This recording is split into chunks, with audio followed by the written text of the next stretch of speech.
চারদিকে শুধু দুমড়ে মুচড়ে যাওয়া বাড়িঘর, ক্ষতিগ্রস্ত হয়েছে মাইলের পর মাইল গাছপালা ও ফসলি জমি। গত শনিবার সাইক্লোন চিডো তাণ্ডব চালালে লণ্ডভণ্ড হয়ে যায় ফ্রান্সের ম্যাওট দ্বীপ। জারি করা হয় সতর্কতা। গেল শনিবার ২২৫ কিলোমিটার বেগে আঘাত হানা চিডো দেশটির ৯০ বছরের মধ্যে আঘাত হানা সবচেয়ে শক্তিশালী সাইক্লোন বলে জানান বিশেষজ্ঞরা। চিডোর প্রভাবে মৃতের সংখ্যা হাজার ছাড়িয়ে যেতে পারে বলে আশঙ্কা করা হচ্ছে।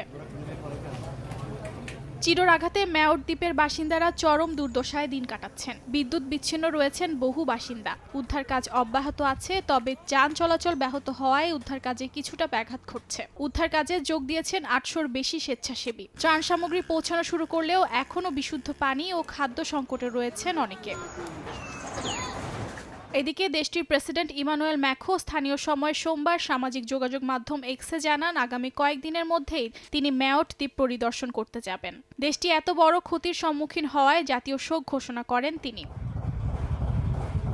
ফ্রান্সের পাশাপাশি মোজাম্বিকেও তাণ্ডব চালিয়েছে চিডো। তছনছ হয়ে গেছে বহু ঘরবাড়ি ও গাছপালা। বৈদ্যুতিক খুঁটি থেকে শুরু করে বিমানবন্দর, হাসপাতাল, শিক্ষা প্রতিষ্ঠান কোনো কিছুই চিডোর তাণ্ডবের কবল থেকে রক্ষা পায়নি। স্থানীয় সময় মঙ্গলবার মোজাম্বিকের তেতে প্রদেশের মধ্য দিয়ে সাইক্লোনটি জিম্বাবুয়ের দিকে অগ্রসর হবে বলে জানায় আবহাওয়া বিভাগ।